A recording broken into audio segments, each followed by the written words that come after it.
না বলে চলে গেছে, আর ফোনও তুলছে না। আরে ভাই, এমন কেউ করে নাকি? আরে কমসে কম বলে যাওয়া তো দরকার ছিল। হয়তো কোনো প্রবলেম হবে এই জন্য ধরেনি। তুমি না সব সময় কাম অন, প্রবলেম তো আমাদের হয়েছে, অ্যাট লিস্ট আমাদের বলা দরকার ছিল ওর।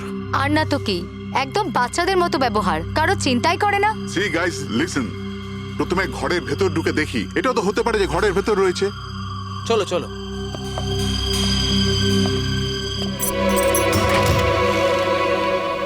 এখানে তো অন্ধকার কেন? আমি আলো জ্বালাচ্ছি।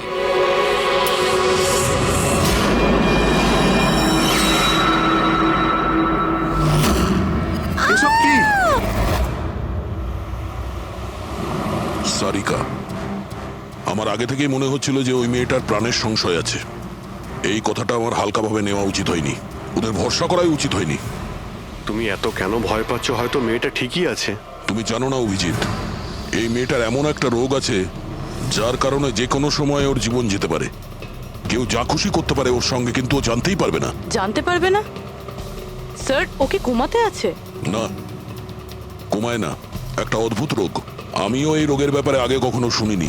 একটা অসুস্থ মেয়েকে তার পরিবারের লোক মারতে কেন চাইবে? যতটা আমি ওদেরকে চিনেছি, আমার মনে হচ্ছে যে ওদের ভাবসাব খুব একটা সুবিধার নয়। সারিকার সঙ্গে আমার কয়েকদিন আগেই দেখা হয়। একদিন আমি অফিস থেকে যখন বাড়ি যাচ্ছিলাম,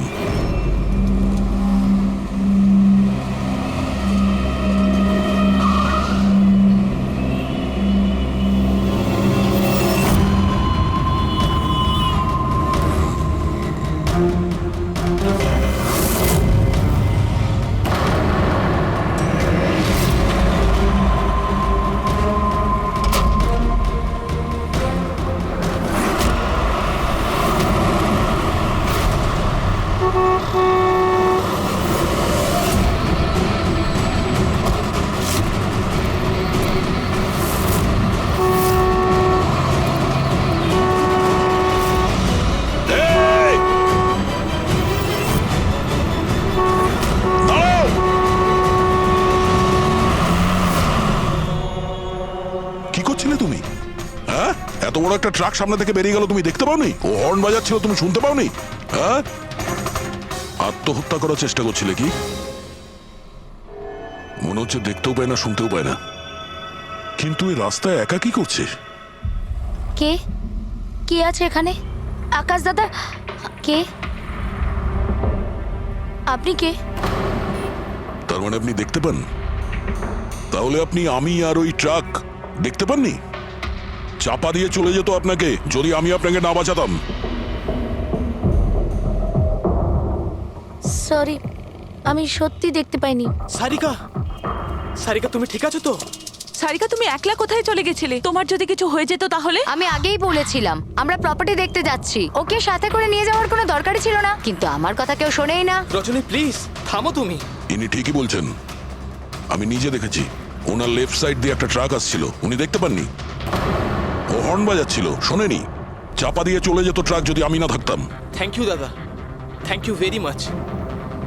হ্যাঁ দাদা, সত্যি ও ট্রাকের আবার শুনতেও পাইনি আর দেখতেও পাইনি। তার মানে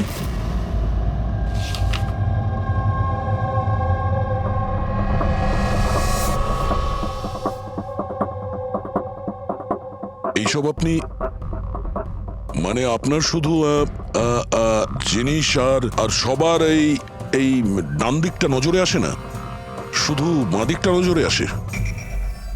হ্যাঁ স্যার।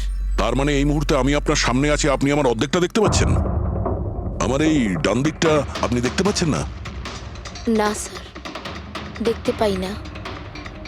আমার যত কাছে কেউ থাকুক না কেন, যদি সে আমার বাঁ দিকে দাঁড়িয়ে থাকে তাহলে না আমি তাকে শুনতে পাই আর না দেখতে পাই স্যার। আমার এই সমস্যাটা রয়েছে স্যার, হেমি স্পেশাল নেগলেক্ট।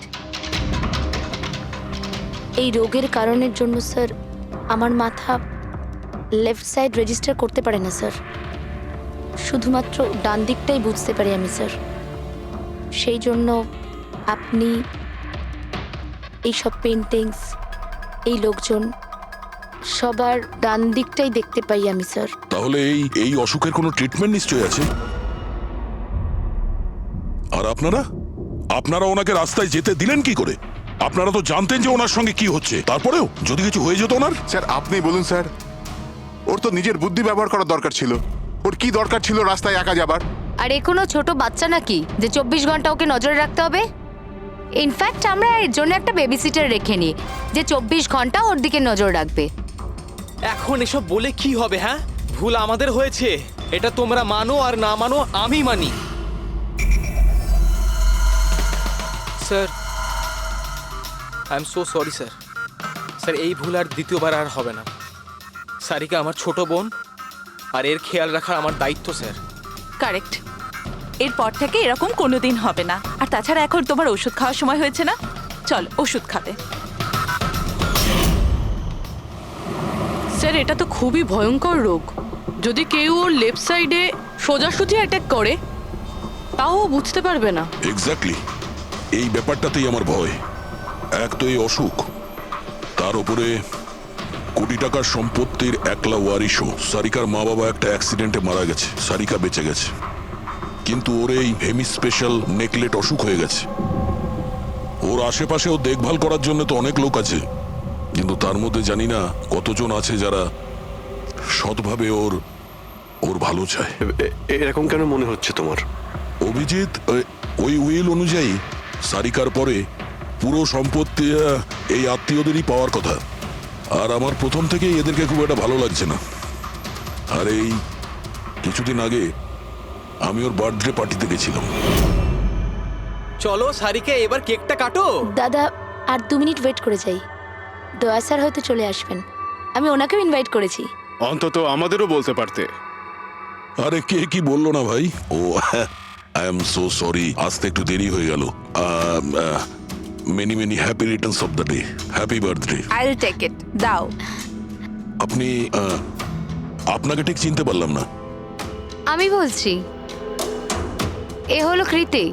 সারিকার মতো পেশেন্টদেরকে হ্যান্ডেল করার জন্য ইনি ট্রেনিং নিয়েছেন, আর আমি ইনাকে 24 ঘন্টা সারিকার সাথে থাকার জন্য অ্যাপয়েন্ট করেছি। আশা করি আপনি সারিকাকে নিয়ে আর চিন্তিত হবেন না। একদম। আর আমাদেরও মনে হয় যে কৃতি থাকলে সারিকা সেফ থাকবে। অ্যাবসলিউটলি। আমারই ভুল হয়েছে, শুধু আমার ভুল। আমার সারিকাকে ওদের ভরসায় ছাড়া উচিত হয়নি। আমার মেরে দিয়েছে হয়তো ওরা ওকে। বাড়ি এসে গেছে।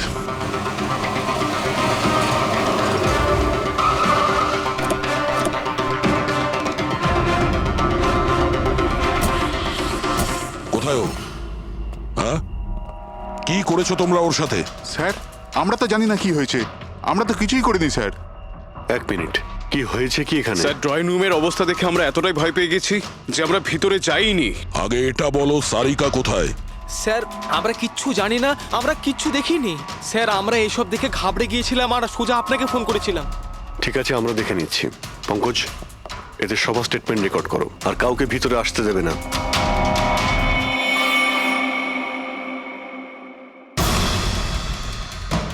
সারিকা, সারিকা, কেউ আছেন? এখানে তো মনে হচ্ছে অনেক কিছুই হয়েছে। এত রক্ত তো কোনো একজনের হতেই পারে না।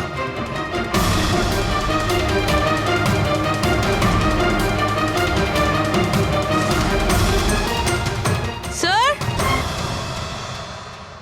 হ্যাঁ, স্যার এই দেখুন, কেউ লুটপাট করার জন্য ঢুকেছিল, কিন্তু টাকা নিয়ে বেরোতে পারেনি। যেই ওকে বাধা দেওয়ার চেষ্টা করেছিল তার উপরেই আক্রমণ করে। স্যার, লাশ। সারিকা?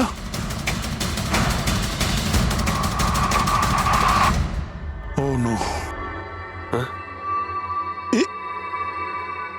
মানালি তো এ। এরপর থেকে এরকম কোনোদিন হবে না। আর তাছাড়া এখন তোমার ওষুধ খাওয়ার সময় হয়েছে না। সারিকার ছোট বৌদি, জয়ন্তর স্ত্রী।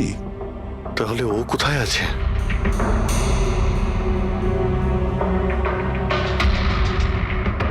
ও নো। দয়া,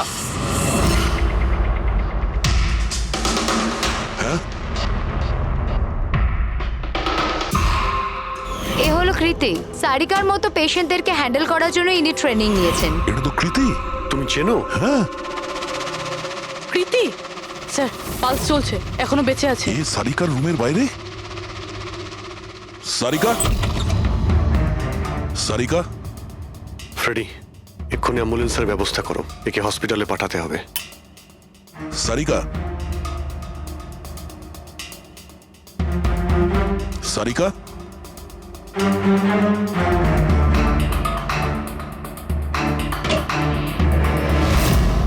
সারিকা, সারিকা, অভিজিৎ, না না না না না, কিছু নেই, কিছু নেই। Relax, আমরা relax. সিআইডি থেকে এসো, রিল্যাক্স বাইরে রিল্যাক্স এসো, বাইরে এসো, বাইরে এসো। রবি, এসো। সাবধানে। তুমি ঠিক আছো তো? বসো, এখানে বসো। থ্যাংক গড একে পাওয়া গেছে। তুমি ঠিক আছো?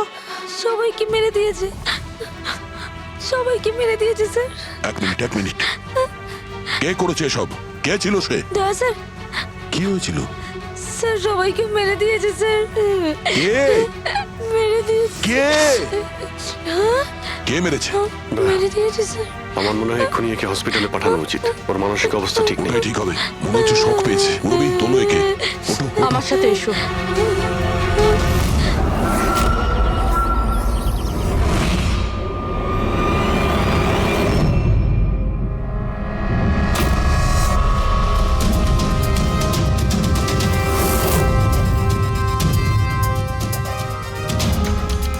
স্যার আপনি আমাকে ঘরে কেন যেতে দিচ্ছেন না? আমার বউ খুন হয়েছে। স্যার প্লিজ, স্যার প্লিজ, আমি একবার দেখতে চাই, শুধু একবার। মিস্টার জয়ন্ত, আপনার স্ত্রীর খুন হওয়ার জন্য আমরা খুব দুঃখিত, কিন্তু আমরা আপনাদেরকে ভেতরে যেতে দিতে পারি না। 3 জনের উপর হামলা হয়েছে, একজন মারা গেছে, একজন আহত, আর একজন শক পেয়েছে। আর আপনারা বলছেন যে আপনারা কিছুই জানেন না। হ্যাঁ, সত্যি আমরা কিচ্ছু জানি না স্যার। ইনফ্যাক্ট আমরা এখানে কেউ ছিলামই না স্যার। আমরা সবাই নিউ বোম্বেতে ছিলাম একটা পার্টিতে। কোন পার্টি? স্যার একটা ফ্রেন্ডের রিসেপশনের পার্টি। তো আপনারা সবাই ওখানে গিয়েছিলেন তো? মানালি। ও বাড়িতে কেন ছিল? স্যার মানালি আমাদের সঙ্গে গিয়েছিল, বাড়িতে শুধু সারিকা আর কৃতি ছিল, কারণ স্যার সারিকার শরীর খারাপ ছিল। কিন্তু স্যার এই পার্টি থেকে হঠাৎ মানালি কি করে হারিয়ে গেল আমরা কিচ্ছু জানি না স্যার। স্যার, হ্যাঁ পূরবী, স্যার এই দেখুন, এর নখে এবং এর বডিতে অনেক গুঁড়ো চুল পাওয়া গেছে। স্যার এই কাঁচের টুকরোগুলো দেখুন, বেশ মোটা, মনে হচ্ছে কারো চশমার কাজ।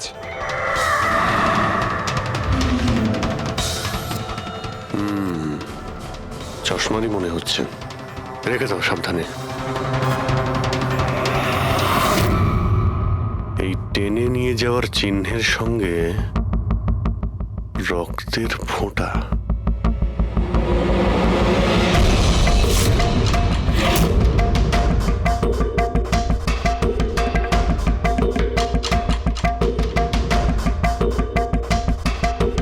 এখানে এতটা রক্ত, মানে এখানে এসে দাঁড়ায় আর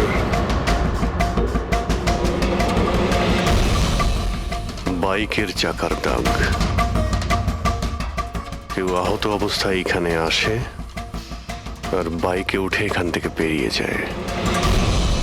আচ্ছা একটা কথা বলুন তো, আপনাদের মধ্যে বাইক কার কাছে আছে? বাইক? না স্যার বাইক তো কারুর কাছে নেই, আমাদের সবার কাছে নিজের পার্সোনাল গাড়ি আছে স্যার। এই বাড়িতে টোটাল 5টা কার আছে স্যার। কিন্তু অভিজিৎ, এটা কেন জিজ্ঞাসা করছো? কারণ কেউ খুবই আহত অবস্থায় বাইকে উঠে এখান থেকে চলে গেছে, আর আমার পুরো বিশ্বাস যে খুনি সেই। আই থিঙ্ক এর জবাব সারিকাই দিতে পারবে। ওর জ্ঞানটা একবার ফিরে আসুক। বাই দ্য ওয়ে, আপনাদের মধ্যে কি কারো চোট বা আঘাত লেগেছিল? আঘাত আমাদের?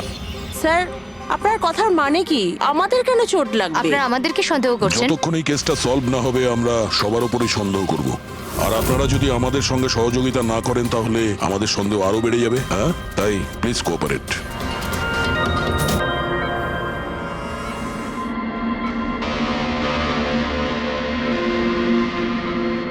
সারিকা,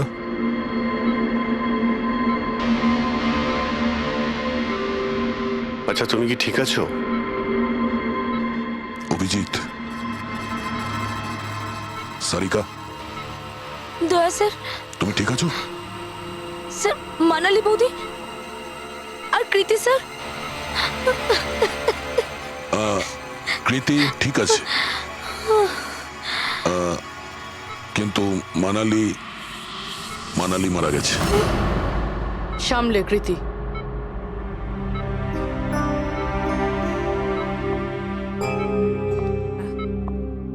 কৃতি, কৃতি, তুমি ঠিক আছো তো? I am so glad you okay. Thank God তুমি ঠিক আছো।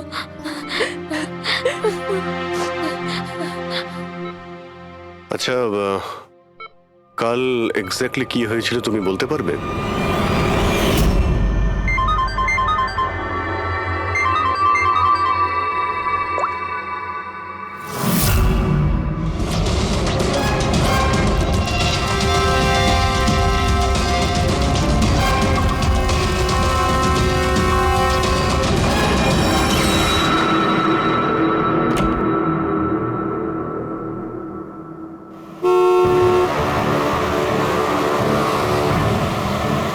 বৌদি,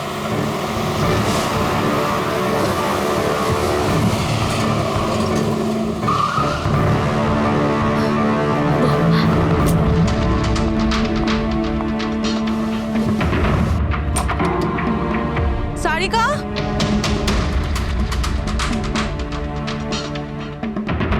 সারিকা, সারিকা কোথায় তুমি? বৌদি, সারিকা, সারিকা,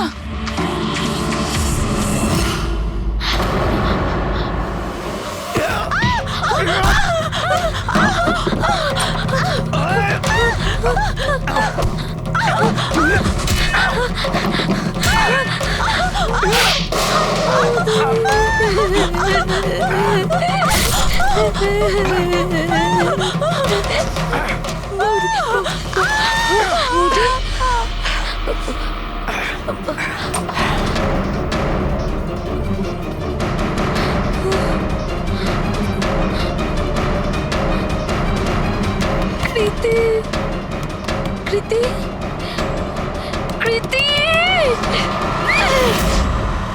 তো তুমি ওনার দরজাতে ধাক্কা দিয়েছিলে। তো কৃতি, আপনি কি দেখেছিলেন? আপনার উপরে আক্রমণ কি করে হলো? সারিকার জোরে চিৎকারের আওয়াজ পেলাম, আমি তখনই ঘর থেকে বাইরে আসি। সারিকা, এইসব কি করে? কৃতি, কৃতি, সারিকা তুমি ঠিক আছো তো? কৃতি, আমি আমার রুমে। কৃতি, আমি এখানে। Okay okay okay Sarika, you don't worry, I am coming. Kriti সাবধানে, খুনি এখনো বাড়িতেই আছে। খুনি? সারিকা, তুমি ওকে দেখেছো যে কৃতির ওপর হামলা করেছে? হ্যাঁ স্যার, আমি দেখেছিলাম। সারিকা, সারিকা, কৃতি, কৃতি, সারিকা, সেই মুহূর্তে তুমি যা যা দেখেছো সেটা তুমি একটা পেপারের ওপর আঁকতে পারবে?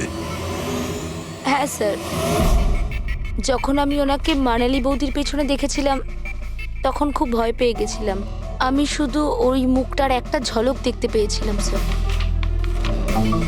যখন আমি আবার দেখি তো তখন আমি শুধু হাতটুকু দেখতে পাই। কৃতি আমার দিকে আসছিল আর তারপর পিছন থেকে হাত এলো, ওই হাতটা ওর ওপর হামলা করলো। লোকটা রেনকোট পরেছিল আর গ্লাভস আর একটা বড় চকমকি ঘড়ি, এই যে একেবারে সেরকমই হুবহু যেমনটা আমি দেখতে পেয়েছিলাম।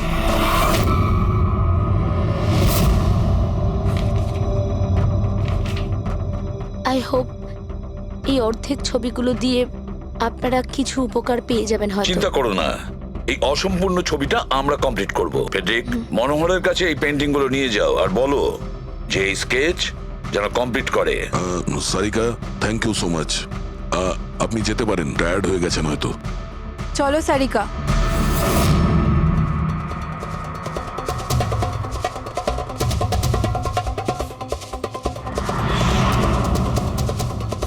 এই লোকটাকে তো আগে কখনো দেখিনি স্যার। হতে পারে শুধু এই কাজের জন্যই হায়ার করা হয়েছিল।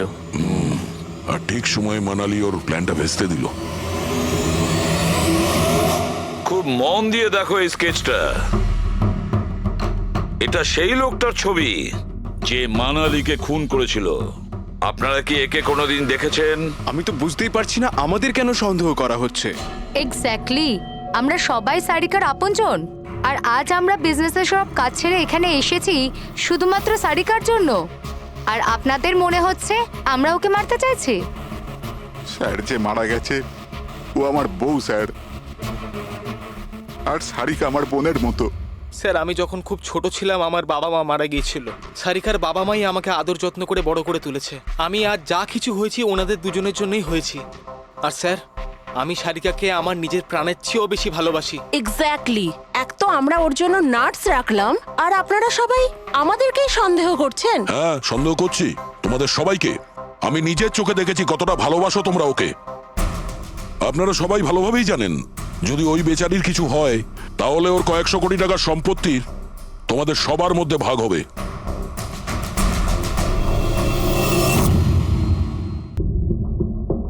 ওকে বাড়িতে রেখে তোমরা সবাই পার্টিতে গিয়েছিলে।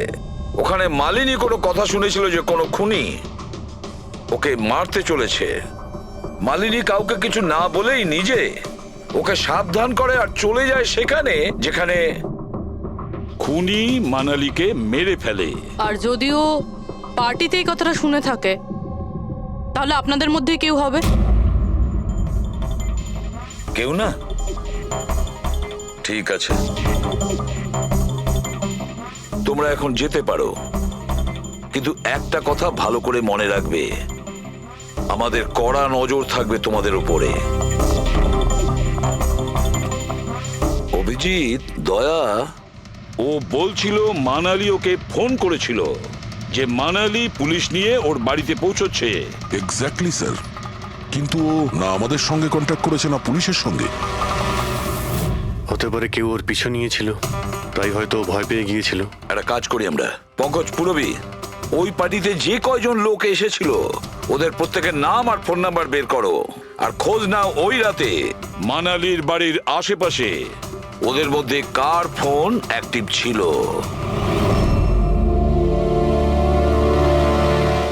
স্যার, হ্যাঁ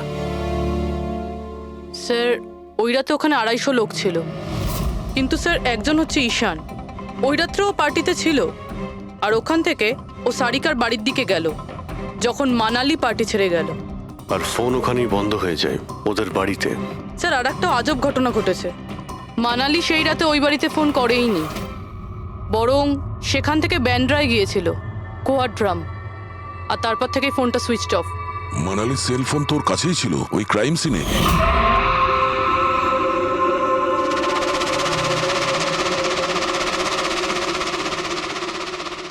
সুইচ অফ? আচ্ছা, এমনটা নয় তো যে ওই ফোনটা আসলে ঈশানের ফোন, ভুল করে ওখানে পড়ে গিয়েছিল? মানে ঈশান সেই রাতে সারিকা ভিলা এসেছিল। ডাকো ঈশানকে বিউরোতে। স্যার আমি করেছিটা কি? আমাকে এখানে কেন ডাকা হয়েছে? ঈশান, একটু আপনার চশমাটা খুলবেন? চশমা? স্যার এটা তো উইদাউট নাম্বারের চশমা, এটা তো আমি রেগুলার পড়ি না। ডক্টর সালুকের কাছে নিয়ে যাও এটা। স্যার আমাকে এটা তো বলুন আমি করেছিটা কি? আমরা আপনাকে এখানে মানালি মার্ডার কেসের ব্যাপারে ডেকেছি।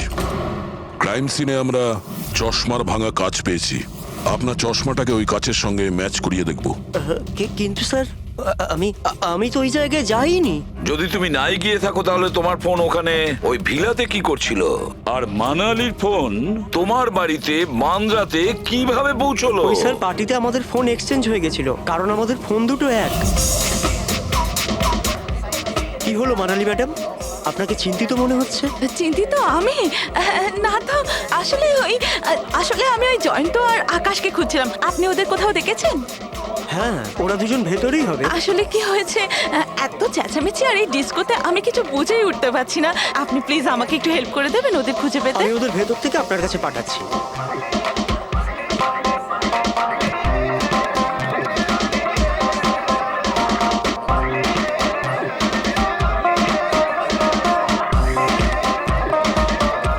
মানালি? ঈশান, তুমি তো বলছিলে মানালি খুঁজছে আমাদের। কোথায় মানালি? আরে এক্ষুনি তো এখানেই ছিলেন মানালি, কি জানি কোথায় চলে গেলেন। ওই দিকটা কি দেখি, চলো। স্যার আমার ফোন সুইচ অফ ছিল। এই জন্য আমি মানালিকে বলতে পারি। সেই কারণে মানালি পুলিশকে ফোন করতে পারেনি। স্যার আমাকে বিশ্বাস করুন, আমি খুন করিনি। খুনি না হলেও খুনির সঙ্গী তো হতে পারো, যে ওখানে ওই পার্টিতে উপস্থিত ছিল। তুমি পার্টিতে মালিনীর সমস্ত কথা শোনো, আর যখনই মানালি ওখান থেকে বেরোয় তুমি মানালির পিছু নাও। কোনো কায়দা করে তুমি মানালির ফোন তোমার বাড়ি ব্যান্দ্রাতে পাঠিয়ে দিলে, আর ওখানে পাওয়া চশমার কাঁচের টুকরো, আমাদের সন্দেহ ওটা তোমার চশমার। রিপোর্ট তো আমরা পেয়েই যাব আমাদের ফরেন্সিক ল্যাব থেকে। ঈশান শুধু ঈশানের কাছে কোনো কারণ নেই, কিন্তু সবার কাছেই কোনো না কোনো কারণ আছে সারিকাকে মারার জন্য। দিয়া আর অভয়, এদের দুজনের তো টাকার খুব প্রয়োজন ছিল, হতে পারে এরা দুজন করেছে।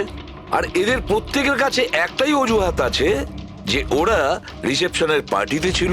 স্যার এরা সবাই ওই রিসেপশন পার্টিতে প্রেজেন্ট ছিল, কিন্তু কোনো একজন খুনিকে ফোন করে সারিকা ভিলায় যেতে বলেছিল লেফট দিয়ে, যাতে সারিকা কিছু বুঝতে না পারে। তারপর সারিকাকে মারবে, কৃতিকে মারবে, আর সবাই ভাববে দেখে যেন মনে হয় চুরি করার উদ্দেশ্যে খুনটা হয়েছে। আর এই সব কিছুই মালিনী শুনে ফেলে। তারপর ননদকে বাঁচানোর জন্য ও বাড়ি ফিরে আসে, কিন্তু ও সেখানে খুন হয়। কিন্তু মারা যাওয়ার আগে ও খুনিকে আহত করেছিল। খুনি যাওয়ার সময় কৃতির উপরে হামলা করে, লুটের মাল আর ননদকে ফেলে তারপরে সে বাইকে করে পালিয়ে যায়। শুধু একবার এই খুনির ব্যাপারে কিছু যদি জানতে পারি না, কিছু, তাহলে ধরে নাও মাস্টার মাইন্ড আমাদের হাতে। স্যার খুনির বাইকের টায়ারের চিহ্ন, আশেপাশে পড়ে থাকা রক্তের ফোঁটা সব চেক করেছি, কিন্তু কিচ্ছু জানতে পারিনি। স্যার মনে হয় যে খুনির কোনো পাস্ট রেকর্ড নেই। এর মানে হলো খুনি কোনো পেশাদার অপরাধী নয়। স্যার মানালির জামা কাপড় থেকে আর নখ থেকে যে চুলগুলো পাওয়া গেছে, সালুমকে স্যার সেটা টেস্ট করছে, হয়তো কিছু পাওয়া যাবে।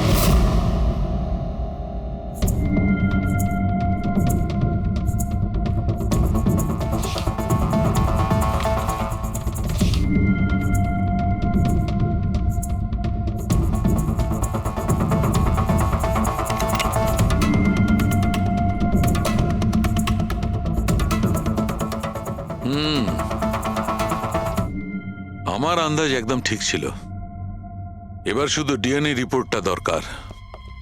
হ্যাঁ সালুকে বস, হ্যাঁ একটা কথা ঠিক যে ঈশান খুনি নয়, কারণ ক্রাইম স্পট থেকে এই যে চশমার লেন্সের ভাঙা টুকরো পাওয়া গেছে, এইগুলো ঈশানের চশমার সঙ্গে ম্যাচ করছে না। এক তো ঈশানের চশমার পাওয়ার 0, আর দ্বিতীয়ত ঈশানের যে চশমাটা তার লেন্সগুলো একদম নর্মাল, কিন্তু এই লেন্সটা ফটোক্রোম্যাটিক, মানে রোদের সঙ্গে রং পাল্টায়। আচ্ছা, ওই যে রক্ত পাওয়া গিয়েছিল ওই বাইকে টায়ারের মার্কের কাছে, সেটা কি খুনির রক্ত? হ্যাঁ, ওই রক্তটা খুনিরই, যার বয়স 25 থেকে 30 বছরের মধ্যে। আর মানালির নখে যে চুলটা পাওয়া গেছে ওটা নিশ্চয়ই খুনির। আসলে বস, হাতাহাতি করবার সময় চুল গোড়া থেকে উপড়ে আসে, অথচ এই যে চুলটা, এটা উপড়ে আসেনি, কাটা হয়েছে। আর এইটা দেখো স্ক্রিনে, যতগুলো চুল আছে সব আলাদা আলাদা রকমের, কোনো চুল সিধে, কোনোটা কোঁকড়ানো, আর ওগুলো রং দেখো, প্রত্যেকটা চুলের রং আলাদা, কোনোটা কালো, কোনোটা ব্রাউন, কোনোটা ডার্ক ব্রাউন, আর ওই গোল্ডেনও আছে। এই চুলগুলো একটা লোকের হতেই পারে না। আলাদা আলাদা লোকের চুল? হ্যাঁ দয়া, এই চুল থেকে আমরা বিভিন্ন ধরনের কেমিক্যাল পেয়েছি, যেমন হচ্ছে কেরাটিন, ফিফটাইন, আর অনেক কিছু। আমার মনে হচ্ছে না যে এই চুলগুলো কোনো একজন লোকের মাথার চুল। Hello, oh good, very good, thank you very much, good news, bye. DNA টেস্টের রিপোর্ট, এই রিপোর্ট এই বিষয়টা কনফার্ম করছে যে এই যে চুলগুলো সেগুলো কোনো একজন ব্যক্তির চুল নয়।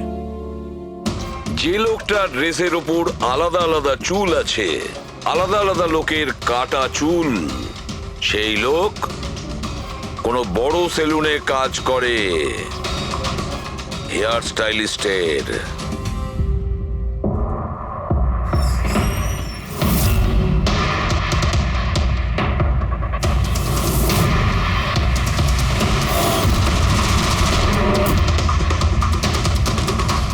স্যার এ তো বিমল, আমাদের স্পায়ের স্টার হেয়ার স্টাইলিস্ট।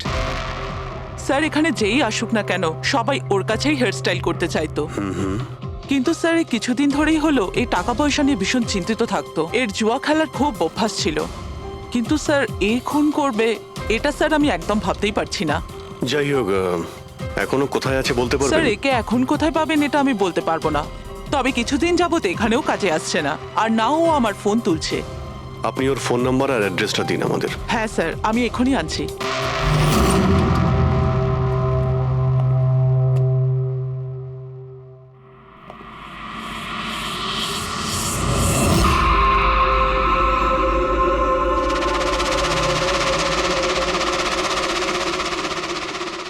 ও নো, এ তো গেছে। বিষ খেয়েছে। এখানে আঘাত লেগেছে আর এই কাঁধেও নখের চিহ্ন। মানে এই হলো সেই যে মানালিকে খুন করেছে। দেখো কিছু পাওয়া যায় কিনা।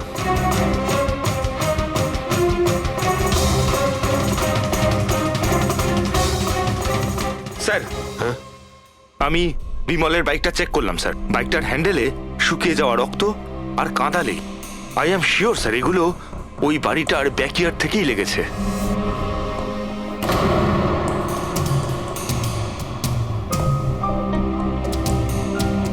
স্যার, স্যার এই ভেঙে যাওয়া চশমা আর এই রেনকোট পেয়েছি। রেনকোটে রক্ত লেগে আছে।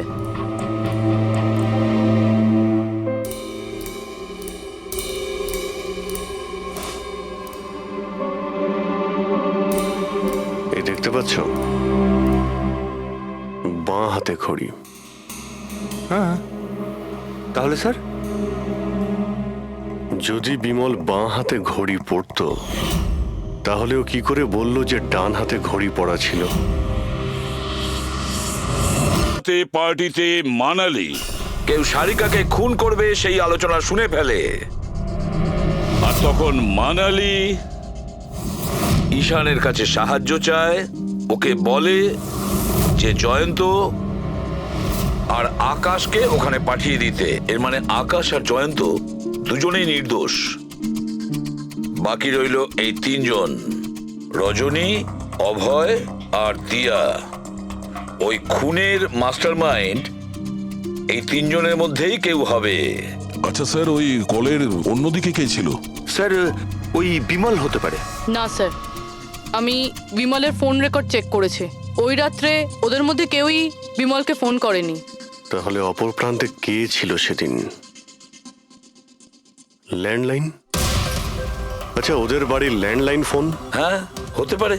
ফ্রেডি, পঙ্কজ, একটু খোঁজ নিয়ে দেখো তো 11টার আশেপাশে ওদের ল্যান্ডলাইনে কেউ ফোন করেছিল কিনা। ওই মেয়েটার কথা অনুযায়ী খুনি ডান হাতে ঘড়ি পড়েছিল, যেখানে বিমল বাঁ হাতে ঘড়ি পড়েছিল।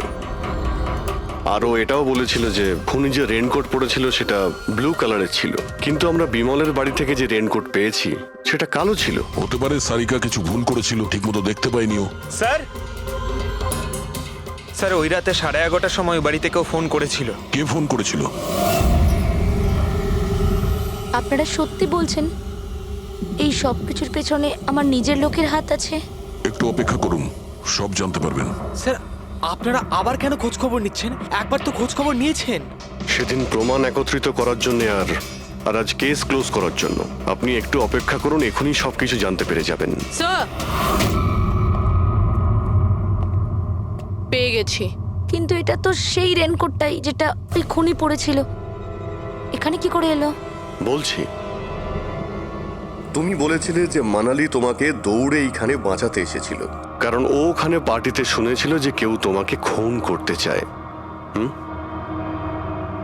কিন্তু সে খুনি ছিল না, সেই ছিল যে এই পুরো প্ল্যানটা করেছিল। আর যার সঙ্গে ওর ফোনে কথা হয় সেও কিন্তু খুনি নয়, অন্য কেউ ছিল। সেই সময় এই বাড়িতেই সে তোমার সঙ্গে উপস্থিত ছিল। বাড়িতে? ওই সময় আমার সাথে কৃতি, কারেক্ট? এটা পুরো প্ল্যান ছিল। খুনি কাজ ভেঙে বাড়ির ভেতরে ঢোকে, কিন্তু গন্ডগোল তখন হলো যখন ও মানালিকে মারলো সারিকা ভেবে। মানালি তো মারা গেল, কিন্তু মরার আগে ও খুনিকে এতটাই আহত করে দিয়েছিল যে খুনি এখানে সারিকাকে মারার জন্য দাঁড়ায়নি, পালিয়ে গেছে। স্যার স্যার এক মিনিট, যদি খুনি পালিয়ে গেল তাহলে কৃতিকে কে মারলো? কারণ সারিকা নিজের চোখে কৃতির ওপর হামলা হতে দেখেছে। হ্যাঁ আমি দেখেছিলাম, ওই হাতটা এলো আর ও কৃতির ওপর হামলা করেছিল। হামলা তো হয়েছে, কিন্তু করলোটা কে?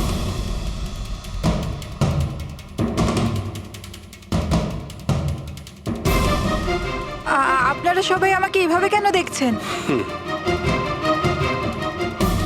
এর উত্তর তো শুধু তুমিই দিতে পারবে কৃতি। ও রাত ঠিক 10:30টার সময় শুয়ে পড়েছিল। আর মানালি কাউকে ফোনে কথা বলতে শুনেছিল রাত 11:10 আর সেই ফোনটা এসেছিল এই বাড়ির ল্যান্ডলাইনে। কে রিসিভ করেছিল সেই কলটা? যদি আমরা এটা মেনেও নিই যে বিমল তোমার ওপর হামলা করেছে, তাহলে ও তোমাকে বাঁচিয়ে রাখলো কেন? ও মানালিকে এত নৃশংসভাবে মারলো, আর তোমাকে শুধু এই একটা আঘাত কেন? ও সারিকাকে কেন মারলো না? আর এই চুরি করা টাকা ছেড়ে পালালো কেন? আর সব থেকে বড় প্রশ্ন, ও খুনিকে এই ব্লু কালারের জ্যাকেট পরে থাকতে কি করে দেখলো? কি করে দেখলো সেই ঘড়িটা, যা বিমল লেফট হ্যান্ডে পড়তো, রাইট হ্যান্ডে নয়?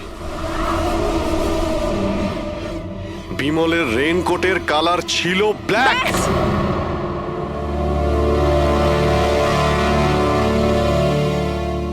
ঠিক চিনেছেন আপনারা। ওই হামলা আমি নিজেই করেছিলাম।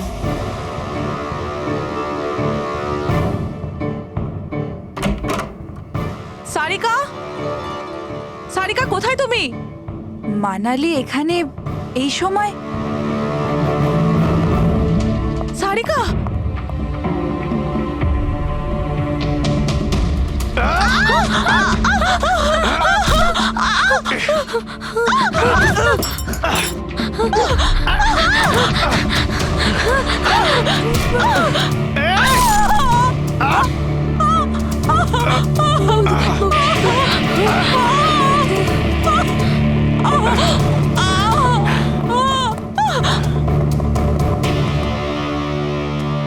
কৃতি,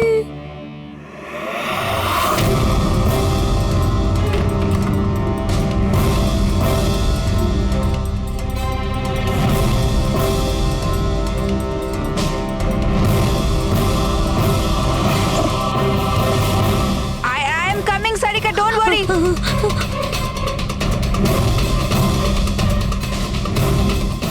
কৃতি, কারণ আমি চাইনি কেউ আমার উপর সন্দেহ করুক। আর তুমি যখন এত কিছু বলেই দিলে, তখন ওই মাস্টার মাইন্ডের নামটাও বলে দাও। হ্যাঁ, আর তুমি যদি বলো ওর নামটা আমি বলে দিই, যে মানালিকে মেরেছে আর সারিকাকে মারতে পারতো। কি রজনী দেবী, আপনি জানেন আমরা কার কথা বলছি? রজনী তুমি? হ্যালো, কিলার শার্প 11:30টায় পৌঁছে যাবে। সারিকার খেলা শেষ, যে কোনো মূল্যে করতেই হবে। ওই আমার বাকি টাকাটা? তুমি তোমার পয়সা পেয়ে যাবে। ওকে।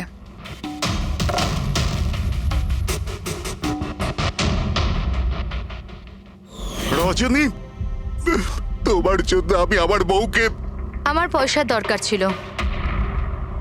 সারিকার বেবি সিটিং করতে করতে আমি হাঁপিয়ে উঠেছিলাম। আর এইসব তোমার জন্য হয়েছে আকাশ। তোমার জন্য আমরা সবাই সারিকার আয়া হয়েছিলাম। আমাকে আমার জীবন যাপন করতে হতো আগের মতো। এই জন্য আমি প্ল্যান করেছিলাম, আর কৃতিকে বাড়িতে নিয়ে এসেছিলাম। পার্টিতে যাওয়াও আগে থেকেই ঠিক ছিল, যাতে আমি সময় পাই প্ল্যান করার। সব ঠিক চলছিল, শুধু বিমলের ব্যাপারে একটু ভুল হয়ে গেল। না হলে এত কিছু হয়ে যাওয়ার পরেও দেখছি তোমার কোনো অনুতাপ নেই, বরং নিজের প্ল্যান নিয়ে গর্ব করছো। তুমি অনেক সময় পাবে নিজের প্ল্যানের ভুল ত্রুটি ধরার, কারণ তোমার এই বাকি জীবন এবার তোমাকে জেলের মধ্যে বসেই কাটাতে হবে।